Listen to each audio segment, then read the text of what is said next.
नमस्कार दोस्तों, एक बार फिर से आप सभी का स्वागत है आपके अपने YouTube चैनल पर।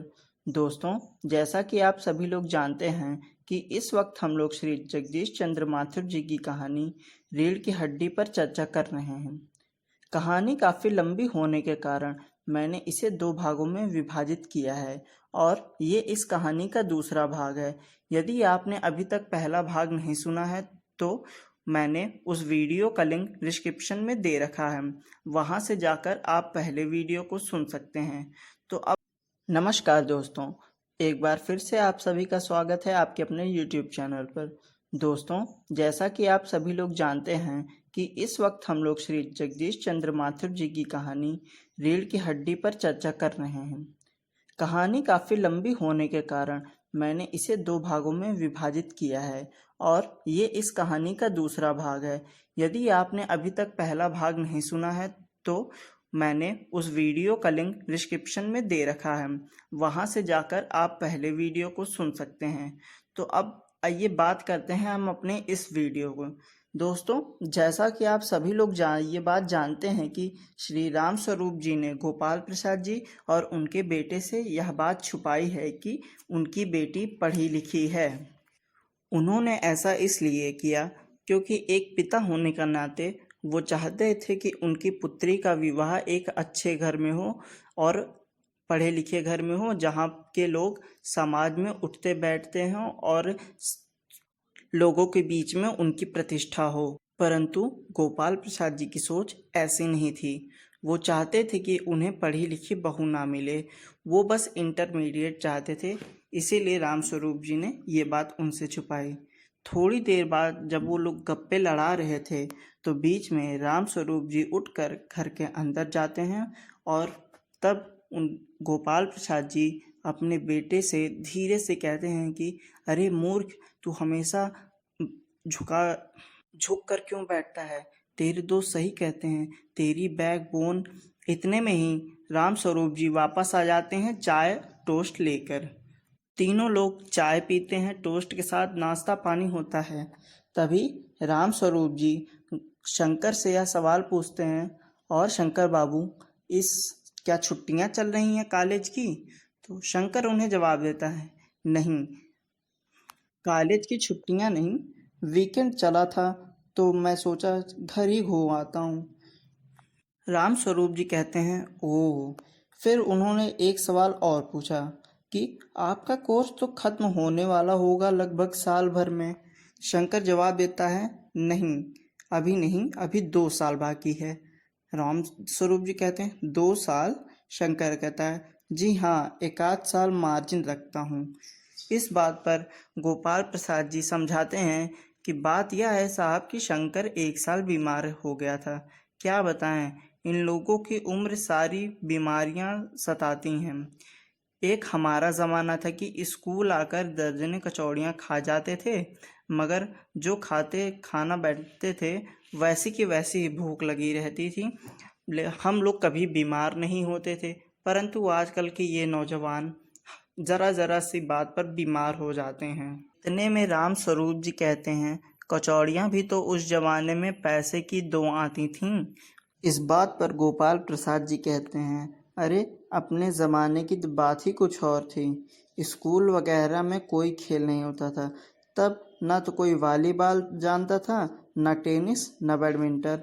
बस कभी कभार कुछ लोग क्रिकेट या हॉकी खेला करते थे और किसी की मजाल थी कि कह दे कि ये खिलाड़ी अच्छा नहीं खेलता है। इस बात पर शंकर और राम स्वरूप जी खीस निपोरते हैं। राम स्वरूप जी कहते हैं, जी हाँ, उस जमाने की बात ही दूसरी थी। अब गोपाल प्रसाद जी कहते हैं, अब ये सब बातें तो हो चुकी हैं, अब मुद्दे की बात पे आया जाए। आपकी लड़की कहाँ है? उसे बुलाइए। राम स्वरूप जी कहते हैं, अरे जी हाँ, बिल्कुल बिल्कुल।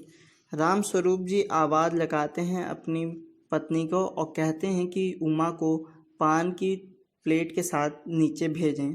उमा पान के प्लेट के साथ नीचे आती है। गोपाल प्रसाद जी उसे सीधी नज़रों से देखते रहते हैं और शंकर भी उसे चोरी छिपी निगाहों से देखता रहता है। जैसे ही वो लोग देखते हैं उसे, वो चश्मा लगाए रहती है। गोपाल प्रसाद जी हड़बड़ा जाते हैं, कहते हैं अरे चश्मा। तो राम स्वरूप जी समझाते हैं, नहीं नहीं ऐसी कोई बात नहीं है, वो क्या है ना कि पिछले महीने ही चश्मा लगा है। गोपाल प्रसाद जी कहते हैं कहीं ये पढ़ाई लिखाई की वजह से तो नहीं हुआ है। राम स्वरूप जी कहते हैं अरे बिल्कुल नहीं, पढ़ाई लिखाई बात ही नहीं है यहाँ। यह बात सुनकर गोपाल प्रसाद जी को संतुष्टि हो जाती है और वो कोमल स्वर में कहते हैं उमा से, बैठो बेटी। राम स्वरूप जी उमा को कहते हैं कि उमा वहाँ उस तख्त पर बैठ जाओ, अपने बाजे वाजे के पास। उमा वहाँ जाकर बैठ जाती है। गोपाल प्रसाद जी कहते हैं चाल में कोई खराबी नहीं है, चेहरे पर भी छवि है। हाँ, कुछ गाना बजाना सीखा है तुमने? राम स्वरूप जी, जी हाँ, सितार भी और बाजा भी। सुनाओ तो उमा एकाध गीत जरा सा गोपाल बाबू को। उमा सितार उठाती है। थोड़ी देर बाद वो मीरा का मशहूर गीत मेरे तो गिरधर गोपाल दूसरो ना कोई गाना शुरू करती है। स्वर से जाहिर होता है कि गाने में अच्छी है, उसके स्वर की तालीनता आती है।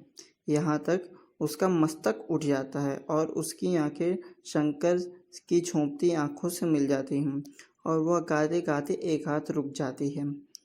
राम स्वरूप जी कहते हैं क्यों, क्या हुआ, गाना तो पूरा करो उमा। गोपाल प्रसाद जी कहते हैं नहीं नहीं, बस बहुत बहुत सुंदर गाना गाया, अब और आगे गाने की ज़रूरत नहीं है। आओ बेटी बैठो इधर। उमा के बैठने के बाद गोपाल प्रसाद जी उससे कई और चीज़ों का जायज़ा लेते हैं, जैसे कि उससे पूछते हैं क्या कि तुम्हें पेंटिंग बनाना आती है? वो कह तब राम स्वरूप जी कहते हैं जी हाँ साहब, मैं तो आपको बताना ही भूल गया कि घर में जितनी पेंटिंग्स लगी हैं सब उमा ने ही बनाई है। ओह, राम स्वरूप जी कहते हैं। गोपाल प्रसाद जी फिर कहते हैं ये तो काफ़ी बहुत अच्छी बात है, मैं काफ़ी प्रसन्न हूँ ये बात सुनकर। तब गोपाल प्रसाद जी फिर एक प्रश्न पूछ रहे हैं कि बेटी सिलाई वगैरह कर लेती हो? राम स्वरूप जी फिर कहते हैं सिलाई तो सारे घर की यही करती है, यहाँ तक कि मेरी कमीज तक की सिलाई यही करती है। इतने में गोपाल प्रसाद जी फिर एक प्रश्न बोलते हैं, ठीक है, लेकिन बेटी क्या तुमने कुछ इनाम उनाम भी जीता है? उमा एकदम चुप। राम स्वरूप जी इशारे के लिए खांसते हैं, लेकिन उमा चुप है, उसकी गर्दन झुकाए। गोपाल प्रसाद जी अधीर हो उठते हैं और राम स्वरूप जी को सपकाते हैं। राम स्वरूप जी उमा से कहते हैं उमा जवाब दो, गोपाल प्रसाद जी तुमसे कुछ सवाल पूछ रहे हैं, उसका जवाब दो। लेकिन उमा चुप तो चुप। फिर थोड़ी देर बाद उमा ने अपनी चुप्पी तोड़ी और धीमी सी आवाज़ में कहती है क्या जवाब दूं बाबूजी, कुर्सी मेज बिकती है तब दुकानदार कुर्सी मेज से ये नहीं पूछता है, सिर्फ खरीदार को दिखलाता है और अगर कुर्सी मेज पसंद आ गई तो लीजिए वरना। यह बात सुनते ही राम स्वरूप जी चौंक कर खड़े हो जाते हैं और कहते हैं उमा। उमा बोलती है अब मुझे बोलने दीजिए बाबूजी, ये जो महाशय मेरे खरीदार बनकर आए हैं इनसे ज़रा पूछिए क्या लड़कियों के दिल नहीं होते हैं, क्या उन्हें चोट नहीं लगती है, क्या लड़कियां बेबस भेड़ बकरियां हैं जिन्हें कसाई की तरह अच्छी तरह देखभाल कर कर। बीच में उमा को काटते हुए गोपाल प्रसाद जी ताव में आ जाते हैं, बाबू राम स्वरूप आपने मेरी इज्जत उतारने के लिए मुझे यहाँ बुलाया था? उमा भी तेज़ आवाज़ में बोलती है जी हाँ, और हमारी बेइज्जती नहीं हो रही है जो आप इतनी देर से नाप तोल कर रहे हैं। और ज़रा अपने इन साहबजादे से पूछिएगा कि अभी पिछली फरवरी में ये लड़कियों के हॉस्टल के इर्द गिर्द क्यों घूम रहे थे और वहाँ से कैसे भगाए गए थे। इस बात पर शंकर कहता है चलिए बाबूजी यहाँ से।